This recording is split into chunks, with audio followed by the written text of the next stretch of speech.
Dacă ți-aș spune că umbra ta poate nu fi doar o reflexie, ci o parte a sufletului tău, imaginați-vă că vă treziți într-o zi și vă dați seama că nu mai este acolo.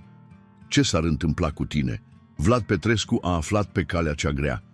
Și ceea ce a găsit trebuie să-l auzi ca să crezi. Dar înainte de a începe, spune-mi, de unde îl privești? Orașul tău are legende ciudate despre umbre sau dispariții misterioase. Orașul Sibiu a răsuflat istorie. Vlad Petrescu a apreciat dintotdeauna străzile pietruite și clădirile gotice, care alcătuiau scena cotidiană a vieții sale.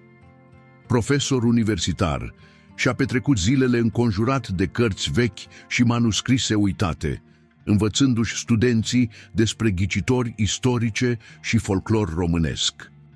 Dar oricât de mult mintea lui era obișnuită cu inexplicabilul din înregistrările trecutului, nu și-a imaginat niciodată că el însuși va deveni parte a unui mister care îi va pune la încercare propria sănătate mentală. Totul a început într-un mod subtil, aproape imperceptibil. Era o noapte obișnuită, iar Vlad era în apartamentul său, citind sub lumina gălbuie a unei lămpi vechi. Când s-a ridicat să ia o altă carte de pe raft, a observat ceva ciudat cu coada ochiului. Umbra lui, proiectată pe perete, părea să ezite o fracțiune de secundă înainte de a-l însoți. S-a încruntat, a clătinat din cap și a încercat să repete mișcarea. Poate că era obosit, poate că era un truc de lumină. Dar iată-l din nou. O ușoară întârziere, ca și cum umbra lui ar fi avut nevoie de o clipă să-și dea seama că ar trebui să-l urmeze. Simțind un disconfort inexplicabil, a stins și a prins lumina de câteva ori, studiind silueta întunecată de pe podea. Timpul de răspuns părea normal acum. Oftând, a dat vina pe oboseală și s-a dus la culcare, convingându-se că era doar un vis cu ochii deschiși.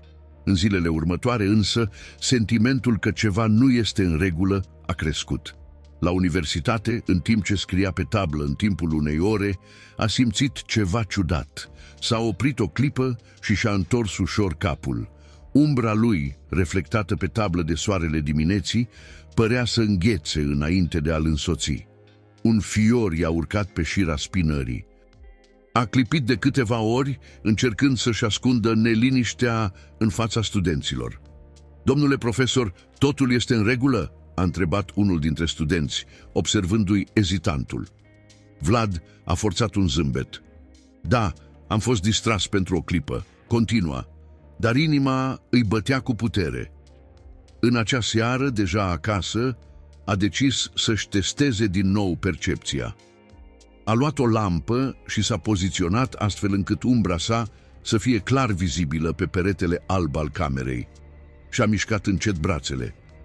La început, totul părea normal, dar apoi, când și-a întors repede capul într-o parte, umbra sa nu s-a mișcat imediat. A rămas nemișcată pentru o scurtă clipă înainte de a reacționa, ca și cum ar fi așteptat ca el să-și întoarcă privirea și apoi să-l urmeze. Vlad a făcut un pas înapoi. Liniștea din apartament a devenit sufocantă. Zgomotul traficului îndepărtat părea atenuat și simțea ceva ce nu mai experimentase de ani de zile. Frică autentică. Nu avea sens. Lumina și umbra nu aveau voință proprie. Umbra era doar absența luminii, o reflexie a materiei, dar totuși ceva nu era în regulă. Și-a petrecut restul serii cercetând obsesiv fenomenele legate de umbră, de la iluzii optice la teorii ezoterice despre proiecțiile astrale și entitățile din umbră. A găsit referințe vagi la vechile mituri românești despre cei care își pierd umbra, dar nu a existat nimic care să explice ceea ce trăia.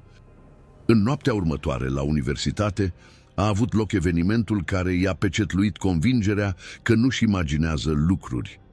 Era pe holul clădirii istorice unde preda când, dintr-o dată, luminile s-au stins și s-au stins. O pană de curent de moment. Vlad stătea nemișcat, așteptând ca urgența să restabilească lumina. Când luminile s-au întors, și-a văzut umbra întoarsă spre el ca și cum l-ar fi privit. Panica i-a înghețat corpul. Nu a fost o eroare de percepție. Nu a fost un truc de lumină. Umbra lui se întoarse spre el, ca și cum ar fi avut o conștiință proprie. A făcut un pas înapoi și de data aceasta nu și-a văzut umbra făcând același lucru imediat. În schimb, a rămas nemișcată pentru o secundă, înainte de a se mișca singură pentru a relua poziția corectă. Vlad simți aerul stingându-i în plămâni. S-a grăbit să iasă din hol, cu mâinile transpirate, inima bătând atât de tare încât părea să-i bată în urechi. Acasă, în acea seară, a încercat să raționalizeze din nou. Poate că era paranoic, poate că era doar creierul lui care juca feste.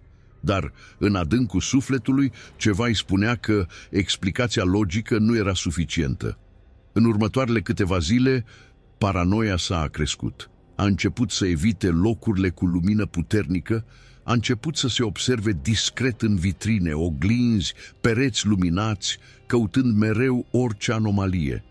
Și a văzut întotdeauna aceeași întârziere subtilă. Odată, trecând pe lângă un magazin din centrul Sibiului, și-a văzut reflexia în oglindă. La prima vedere, nimic nu părea în neregulă, dar apoi, când a clipit, și-a dat seama că umbra lui încă avea ochii deschiși. S-a îndepărtat în grabă, respirând greu. Aceasta nu mai era o iluzie. Ceva nu era în regulă cu umbra lui.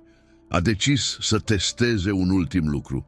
Noaptea a luat o lanternă și s-a încuiat în baie, uitându-se în oglindă.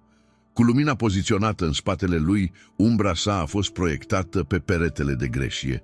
A respirat adânc și a ridicat încet un braț. Umbra a urmat. Și-a coborât mâna. Umbra se repetă. Apoi se întoarse brusc într-o parte. Pentru o fracțiune de secundă a văzut-o.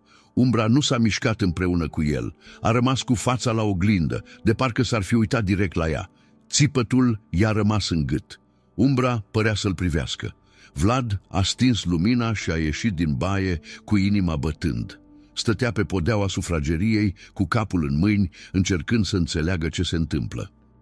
Mintea sa rațională a refuzat să accepte imposibilul, dar faptele erau clare. Umbra sa ezita, umbra sa se mișca în direcția greșită, umbra lui părea să aibă o voință proprie și acum nu mai știa dacă el era cel care o privea sau dacă ea era cea care îl urmărea pe el. Vlad s-a trezit simțindu-și corpul greu, ca și cum un strat invizibil de opresiune ar fi fost asupra lui. Noaptea fusese tulburătoare, plină de vise fragmentate care se risipeau în momentul în care încerca să-și amintească. O presimțire ciudată îl însoțise de când deschisese ochii, un sentiment difuz că ceva nu era în regulă, dar nu putea identifica exact ce. Căscând, s-a ridicat și s-a dus la baie. Apa rece de pe fața lui i-a adus o scurtă ușurare, alungând somnolența persistentă. Și-a luat periuța de dinți și din reflex s-a uitat în oglindă. Atunci și-a dat seama. La început nu a înțeles ce vedea, sau mai degrabă ceea ce nu vedea. Privirea lui a scanat reflexia și împrejurimile, căutând detaliile care îl deranja. Și apoi șocul l-a lovit ca un pumn în stomac. Umbra lui nu era acolo. Oglinda îi reflecta perfect imaginea. Fața obosită, ochii întunecați și scufundați, barba nebărbierită. Lumina artificială a luminat baia ca întotdeauna. Dar podeaua, peretele din spatele lui, gol. Nimic. Nici o siluetă întunecată proiectată de corpul său. Inima îi începu să-i bată pieptul. S-a întors repede, uitându-se la gresia din baie. Ar trebui să fie niște umbră acolo ceva, dar nu era nimic. Frica i-a urcat pe șira spinării, a încercat să rămână calm, să caute o explicație logică. Poate că lumina era prea difuză, poate că era ceva în neregulă cu lampa. A ieșit în grabă din baie, s-a dus în sufragerie și a aprins o altă lumină, poziționându-se direct sub ea. Canapeaua, masa, obiectele din jurul lui aruncau umbre perfect normale. Cu excepția lui. Corpul lui era acolo, dar nu era nicio umbră. Vlad începu să respire prea repede. A simțit transpirația rece curgându-i pe ceafă. A închis ochii, apoi i-a deschis din nou. ca și cum așteptarea de câteva secunde ar fi schimbat ceva. Dar podeaua era încă goală. Liniștea din apartament a devenit asurzitoare. Trebuia să plec, trebuia să vadă dacă era doar o iluzie cauzată de starea sa mentală și a luat haina, cheile și a ieșit în stradă.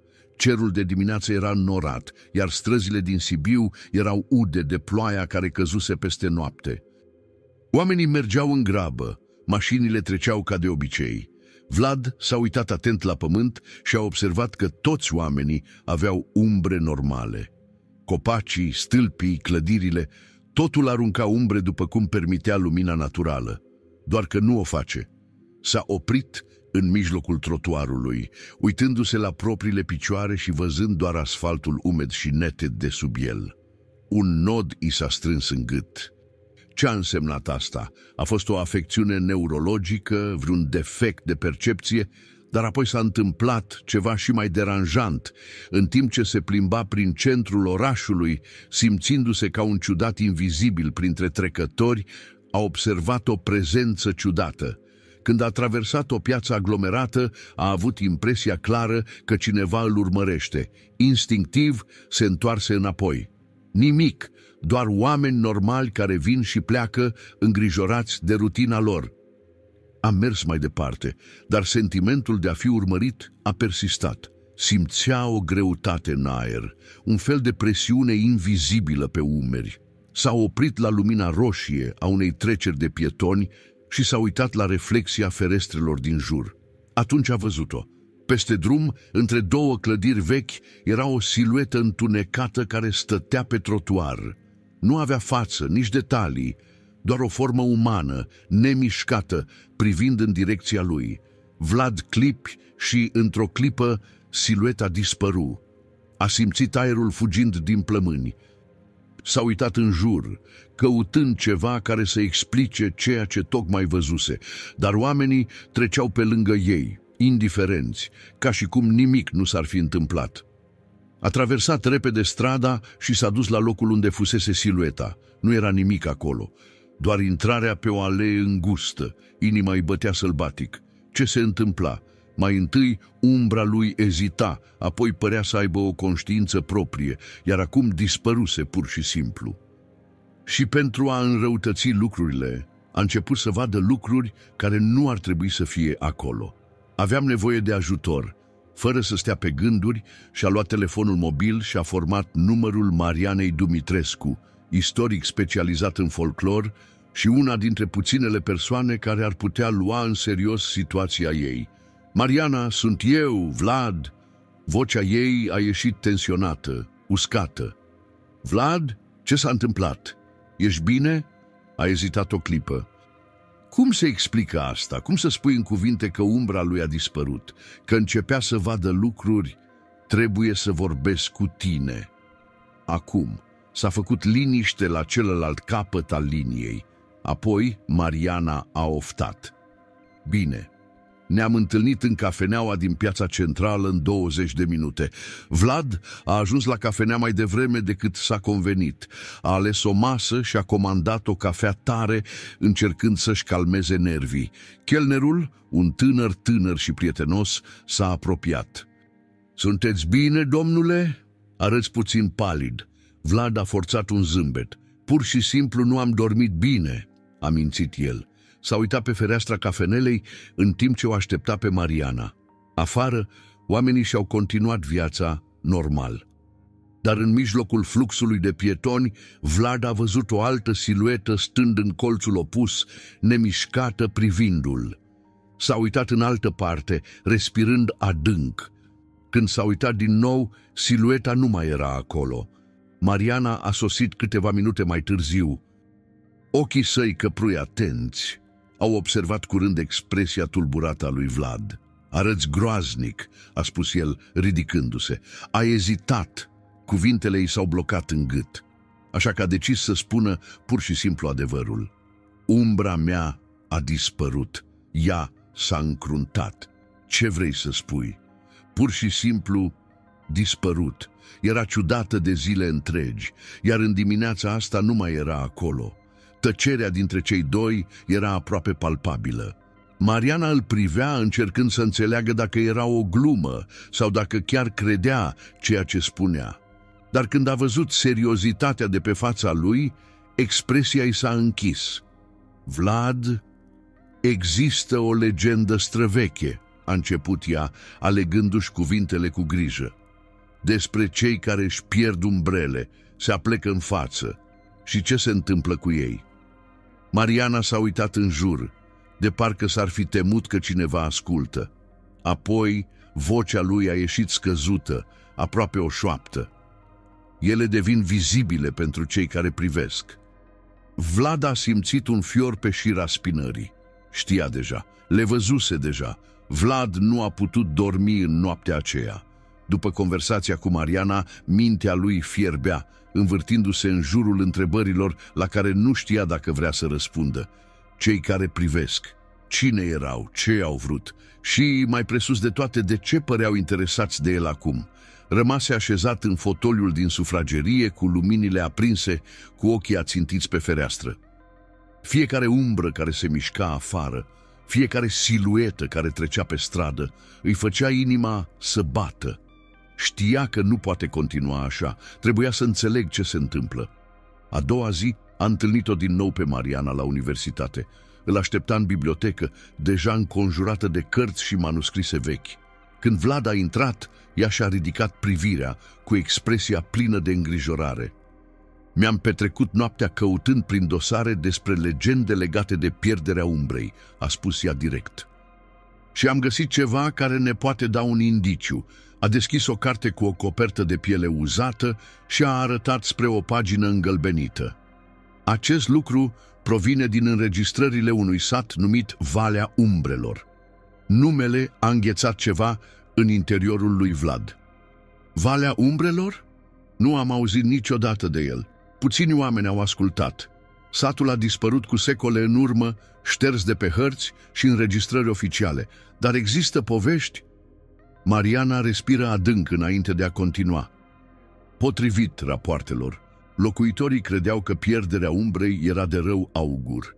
Cei care au rămas fără umbră au fost marcați de entități necunoscute și după un timp dispărut.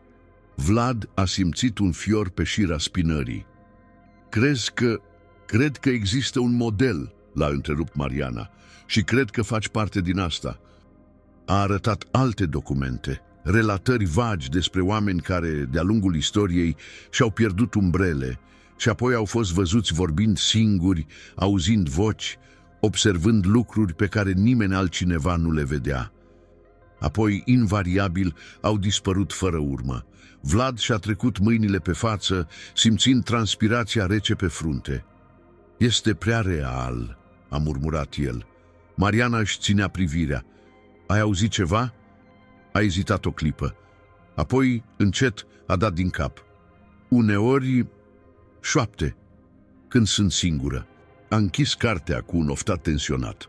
Atunci nu avem mult timp. În acea noapte șoaptele s-au intensificat. Vlad stătea în biroul său, încercând să citească unul dintre manuscrisele pe care Mariana i le împrumutase când a simțit ceva. O vibrație în aer, o greutate invizibilă care îl învăluia ca o pătură de frig. Apoi a ascultat. La început a fost un murmur aproape imposibil de distins, ca un ecou îndepărtat. Dar pe măsură ce timpul a trecut, vocile au devenit mai clare, mai apropiate. Nu putea înțelege ce spuneau, dar era un ton insistent, o urgență voalată în cuvintele de neînțeles. S-a uitat în jurul camerei, cu inima bătându-i în piept. Luminile erau aprinse, dar cumva umbrele păreau mai întunecate decât înainte. Apoi, ceva s-a mișcat în colțul camerei. Vlad congelou. La început a crezut că vede lucruri, dar apoi mișcarea s-a întâmplat din nou. O siluetă întunecată, o siluetă fără formă, alunecă de pe perete ca și cum tocmai ar fi ieșit din el. Ochii lui Vlad s-au mărit. Voia să fugă, voia să țipe, dar corpul său era înghețat, paralizat de teroare absolută. Silueta întunecată a rămas acolo câteva secunde, nemișcată, de parcă doar ar fi privit. Apoi, încet, a dispărut. Vlad a sărit în picioare, gâfâind, pieptul ridicându-se și coborând cu o respirație necontrolată. Și-a trecut mâna pe față, încercând să-și recapete sănătatea mentală. Nu mai putea să-l ignore. Umbrele erau în interiorul casei sale. A doua zi dimineața, Vlad s-a grăbit la universitate pentru a o întâlni din nou pe Mariana. "Sunt la mine acasă," a spus el imediat ce a intrat în biroul său. "Mă urmăresc îndeaproape acum." Mariana nu părea surprinsă. Ea doar a dat din cap și a împins o bucată de hârtie spre el. "Am găsit altceva." Vlad a luat hârtia și a citit-o repede. Era un raport arheologic, menționând descoperirea unei oglinzi negre în ruinele unei vechi mănăstiri carmelitane. "Ce legătură are asta cu ceea ce investigăm?" întrebă el, confuz. Mariana a arătat spre o notă de la sfârșitul raportului. Oglinda neagră a fost scoasă din satul Valea Umbrelor înainte de dispariția sa. Potrivit relatărilor locale, oglinda avea puterea de a separa o persoană de umbra sa. Vlad a simțit un fior care i-a pus stăpânire pe corp. "Crezi că ceea ce mi se întâmplă are de-a face cu oglinda asta?" Mariana dădu încet din cap. "Cred că oglinda și Valea Umbrelor sunt conectate. Și cred că singura modalitate de a înțelege ce se întâmplă cu tine este să mergi acolo." Drumul spre Valea Umbrelor a fost dificil. Satul nu se afla pe hărțile moderne, iar puținele înregistrări pe care Mariana le-a putut găsi indicau că se afla într-o zonă îndepărtată din apropierea munților. După ore petrecute pe drum, cei doi au ajuns în sfârșit la ceea ce mai rămăsese din loc. Satul a fost abandonat, preluat de vegetație. Casele de piatră s-au prăbușit sub greutatea timpului. Străzile erau puțin mai mult decât poteci acoperite cu frunze uscate. Tăcerea era absolută, apăsătoare. Vlad a coborât din mașină și s-a uitat în jur, simțind o greutate în piept. Nu putea explica de ce, dar era sigur că cineva sau ceva îl aștepta acolo. În noaptea aceea, în satul abandonat, în timp ce Mariana dormea în mașină, Vlad a auzit din nou șoaptele. Dar de data aceasta a înțeles ce spuneau. Nu ar fi trebuit să vii niciodată.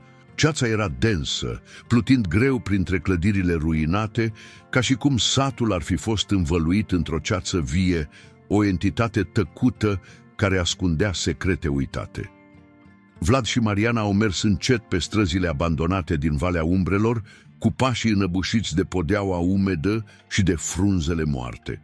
Umezeala din aer se agăța de hainele lui, iar tăcerea era atât de adâncă încât fiecare respirație părea să răsune. Rămășițele caselor de piatră erau acoperite cu mușchi și viță de vie.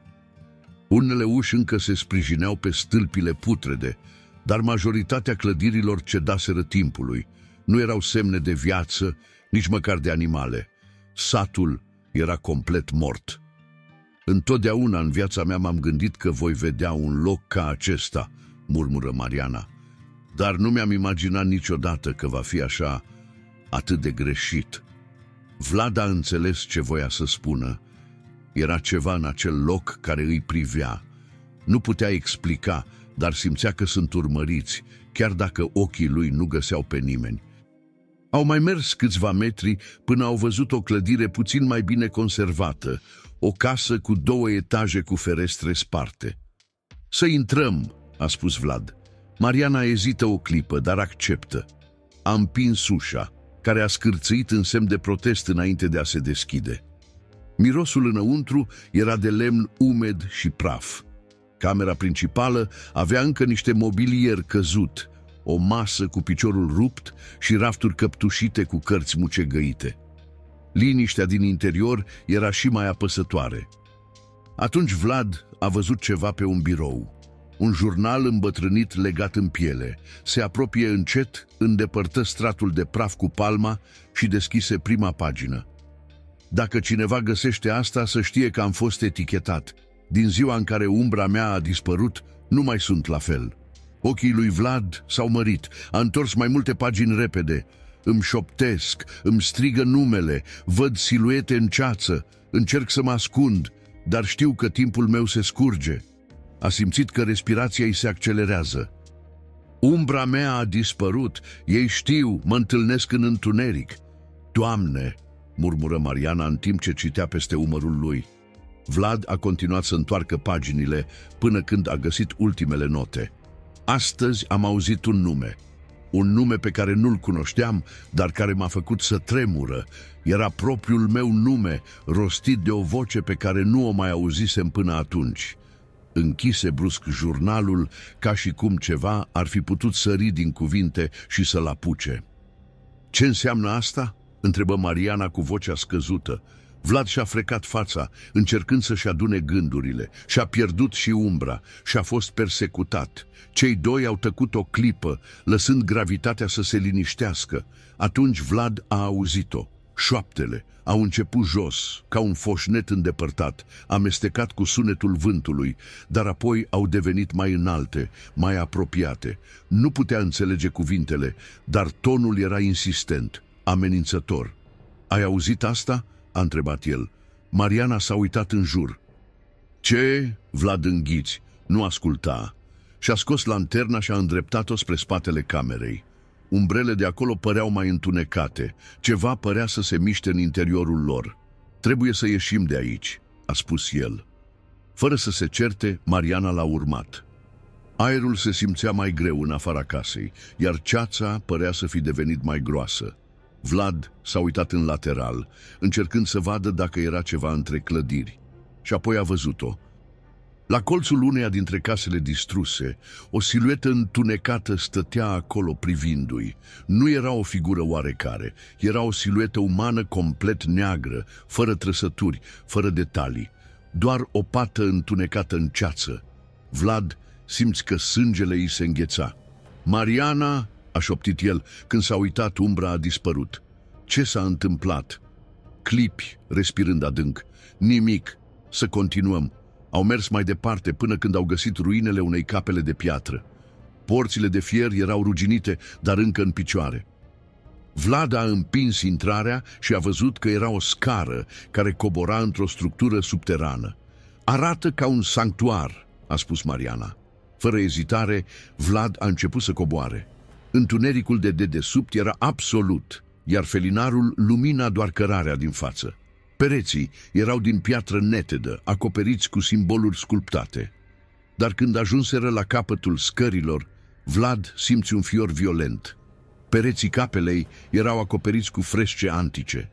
Picturile arătau oameni, dar fără umbre. În diferite părți ale imaginilor, figurile umane erau trase de forme întunecate, ca și cum ar fi fost târâte într-un vid invizibil. Asta confirmă totul, murmură Mariana. Știau. Acest sat știa despre blestemul umbrelor. Șoaptele s-au intensificat în jurul lui Vlad. De data aceasta a auzit și Mariana. Ea l-a ținut strâns de braț. Vlad, e ceva aici. Se întoarse, îndreptând felinarul spre spatele capelei. Atunci a văzut mormântul de piatră. Vlad a mers încet spre el, cu inima bătându-i în piept. Suprafața pietrei funerare era acoperită cu mușchi, dar și-a trecut mâna peste ea, ștergând-o. Și apoi și-a văzut propriul nume gravat acolo, Vlad Petrescu. Corpul lui a înghețat. A simțit lumea învârtindu-se. Aerul a devenit greu, apăsător. Nu poate fi real, a șoptit el. Mariana a făcut un pas înapoi. Vlad, ce se întâmplă? Dar înainte de a putea răspunde, șoaptele s-au transformat într-un vuiet, iar întunericul din jurul lui a început să se miște. Numele gravat pe piatra funerară părea să strălucească în întuneric. Vlad Petrescu. Nu putea să-și întoarcă privirea. Mintea lui țipa că nu era real, că nu putea fi real. Dar iată-l sculptat în piatra rece și umedă, ca și cum mormântul îl aștepta de multă vreme. Mariana a făcut un pas înapoi. Vlad, trebuie să ieșim de aici, acum, dar nu se putea mișca.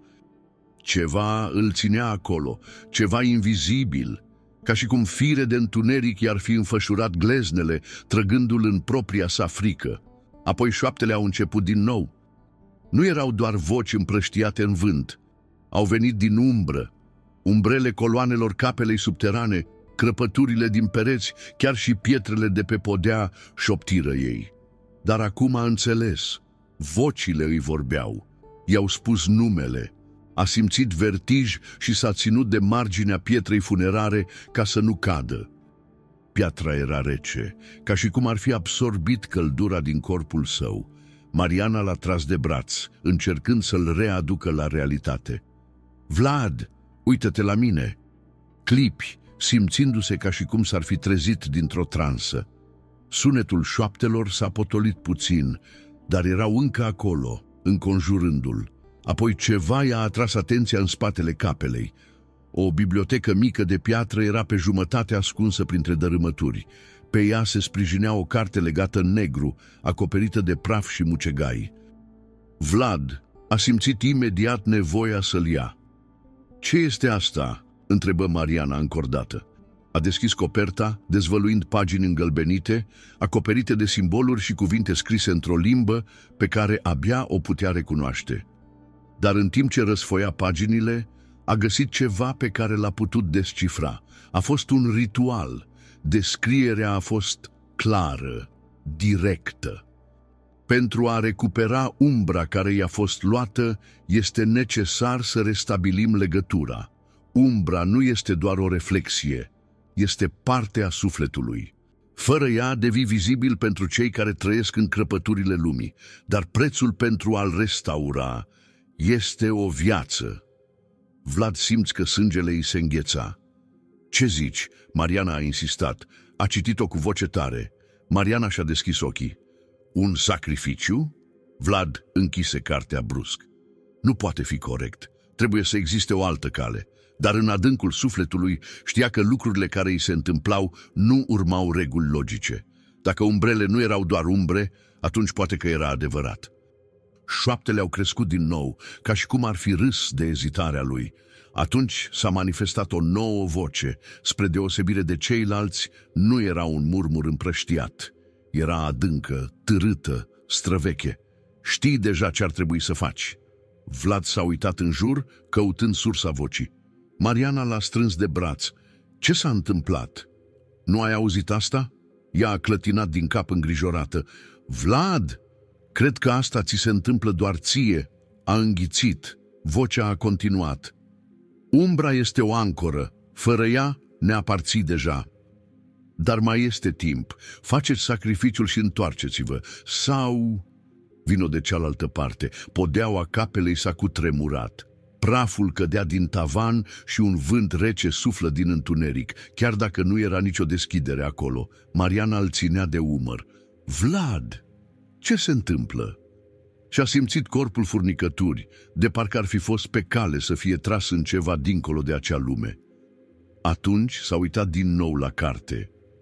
Pagina ritualului conținea un desen, un bărbat fără umbră care stătea în fața unei oglinzi negre. Oglinda neagră. Vlad și-a amintit de povestea pe care Mariana o găsise despre oglinda blestemată a mănăstirii carmelitane. Oglinda? Murmură el. Mariana franziu fiecare. Ce? Se ridică brusc. Oglinda neagră! Ritualul vorbește despre restabilirea conexiunii cu umbra, dar ce se întâmplă dacă oglinda este cheia? Ce se întâmplă dacă nu sacrificiul contează, ci modul de a face umbra să se întoarcă? Mariana părea să proceseze asta. Atunci trebuie să-l găsim. Șoaptele au crescut. Vocea adâncă a râs. Nu vei înțelege până nu va fi prea târziu. Pământul s-a cutremurat din nou și de data aceasta ceva a ieșit din umbră. Siluete au început să iasă din pereții capelei, ca și cum s-ar fi detașat de propriul întuneric. Figuri umane, fără fețe, fără trăsături, doar contururi negre. Mariana l-a tras puternic pe Vlad. Trebuie să plecăm de aici acum. Nu a ezitat. Luând cartea, cei doi au ieșit din capela subterană, urcând treptele de piatră cu figurile chiar în spatele lor. Aerul de afară arăta diferit, dens, mai greu. Umbrele din jurul satului se mișcau. Mariana se uită la Vlad, gâfâind. Unde să mergi acum? Vlad își apăsă grimoriul la piept. Oriunde ar fi oglinda. Știa că nu are mult timp.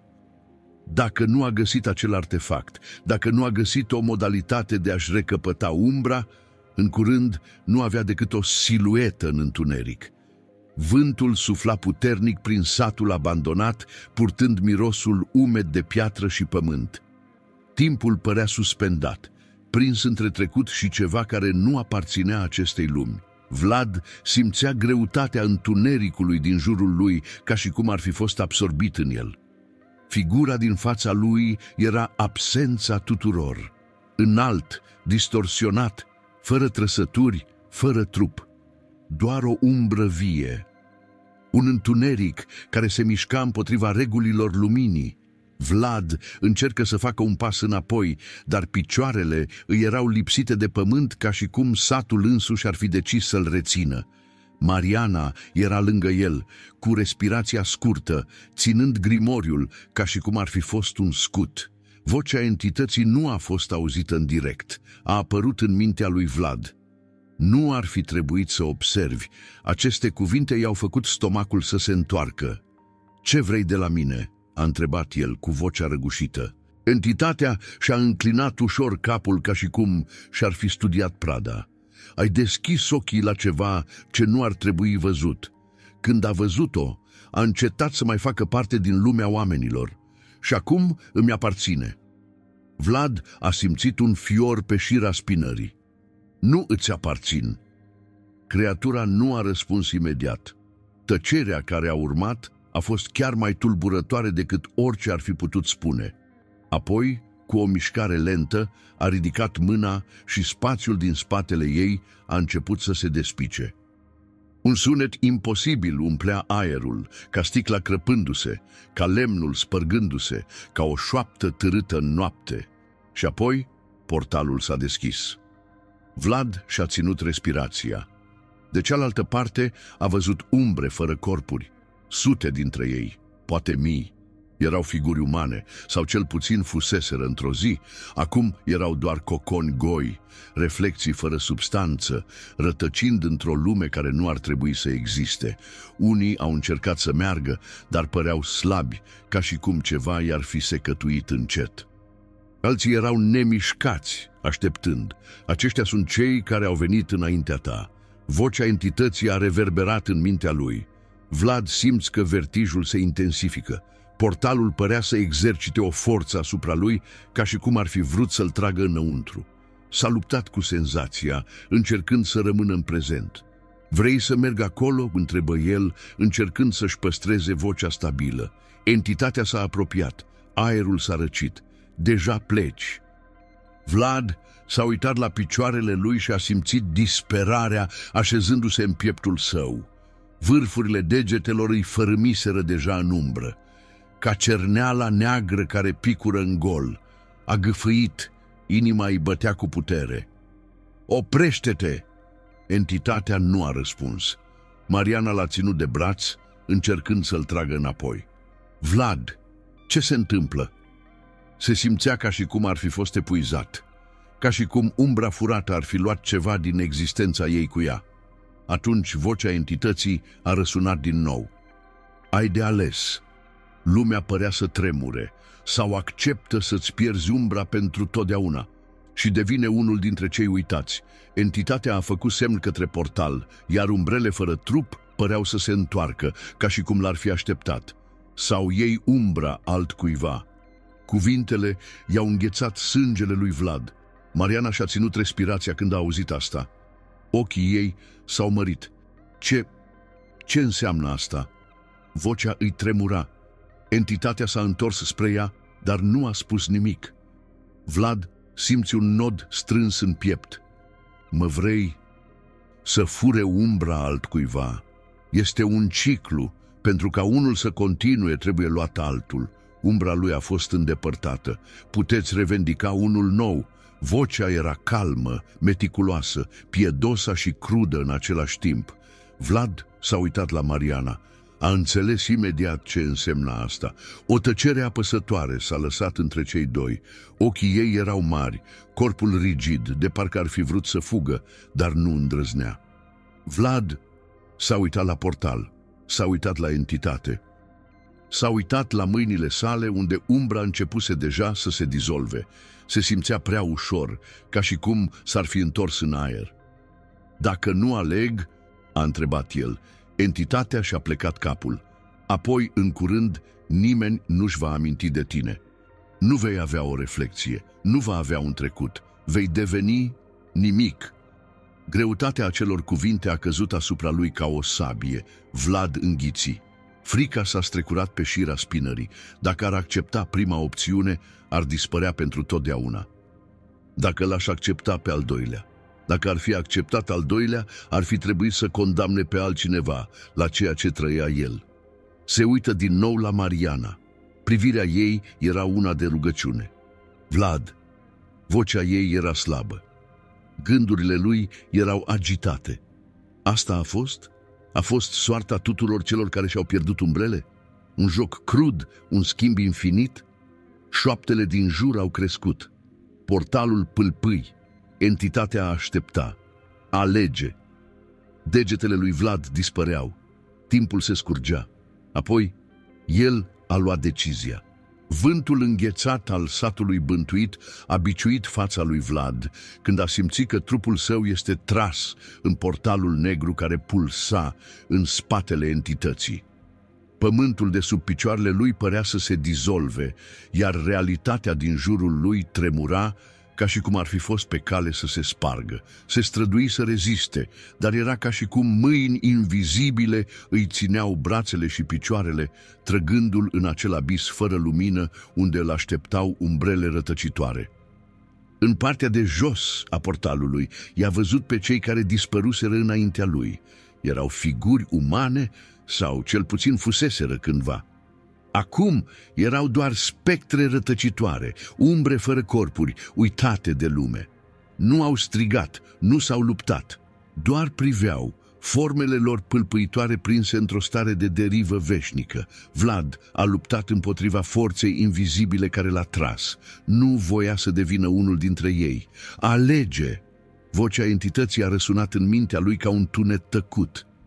Era nemișcată, prezența ei colosală și întunecată, ca un monolit care nu aparținea acestei lumi. Corpul său era un gol pur, un întuneric fără contur definit, iar prezența lui era copleșitoare. Alegerea a fost simplă, sau a acceptat să fie târât în portal și să devină încă unul uitat, rătăcind în acel limbo etern.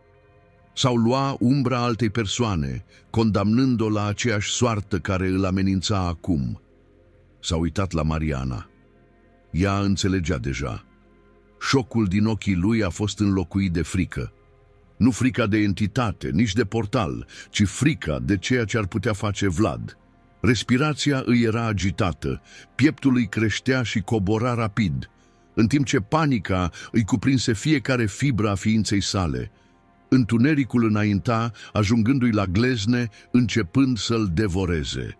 Corpul său era absorbit în neant și simțea că, dacă nu acționează, în câteva secunde nu va fi altceva decât o figură pierdută în eternitate.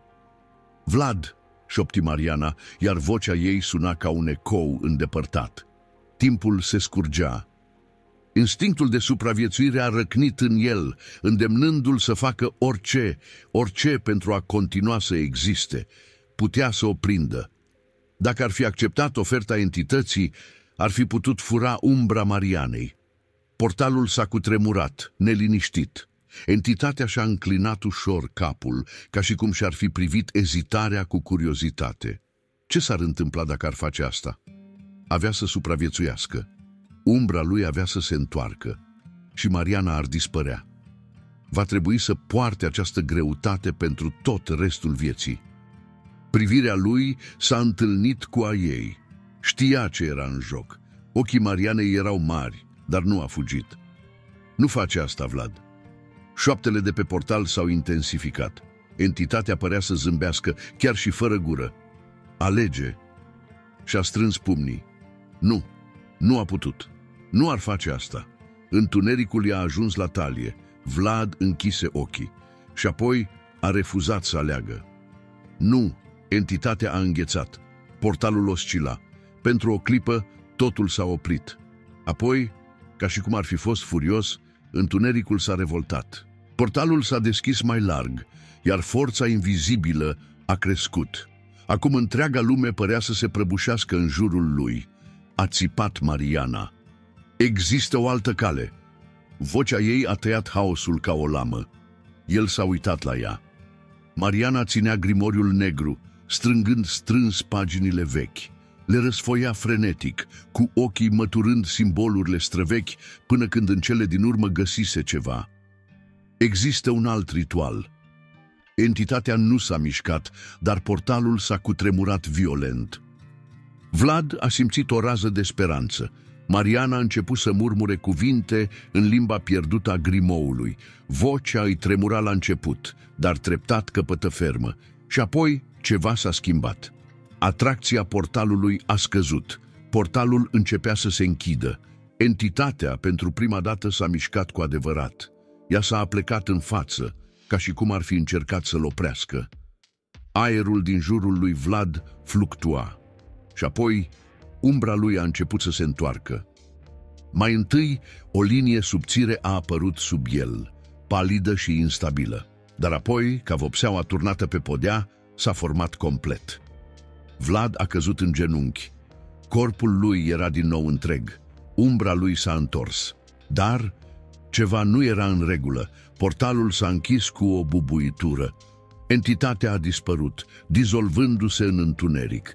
Liniștea s-a lăsat peste sat. Vlad respiră adânc, încercând să-și tragă respirația. S-a uitat la Mariana, care gâfâia, ținând grimoriul la piept. "Ai făcut-o," a murmurat el. Ea doar a dat din cap, încă în stare de șoc. Dar apoi Vlad și-a dat seama ce s-a întâmplat cu adevărat. S-a uitat la umbra lui. Ea a fost acolo, dar nu a fost același lucru. Ea tremura ușor, de parcă nu era încă complet atașată de el. Contururile erau puțin mai întunecate decât cele ale oricărei alte umbre din jur. Și apoi umbra lui s-a mișcat singură, doar pentru o secundă, dar suficient pentru ca Vlad să vadă, suficient pentru ca el să înțeleagă. Suficient pentru a ști că nu a scăpat complet. Ceva a venit odată cu el. În următoarele zile, Vlad a încercat să-și reia viața la Sibiu. S-a întors la universitate, a încercat să se prefacă că nu s-a întâmplat nimic, dar totul părea greșit.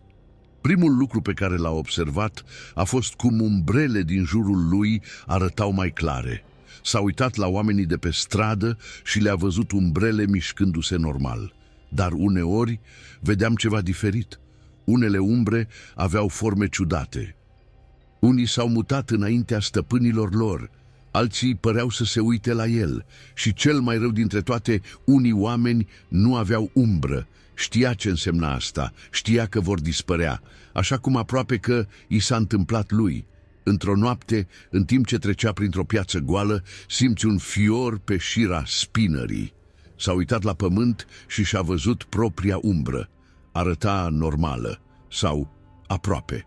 Pentru o fracțiune de secundă și-a întors capul spre el și a zâmbit. Ce s-a întâmplat cu Vlad este un avertisment. Ce se întâmplă dacă umbra ta începe să se comporte ciudat? Ți-ai dat seama înainte de a fi prea târziu? Dacă ți-a plăcut această poveste, pregătește-te. Urmează multe altele, la fel de înfricoșătoare ca aceasta. Rămâneți pe fază, pentru că unele umbre s-ar putea să vă urmărească chiar acum.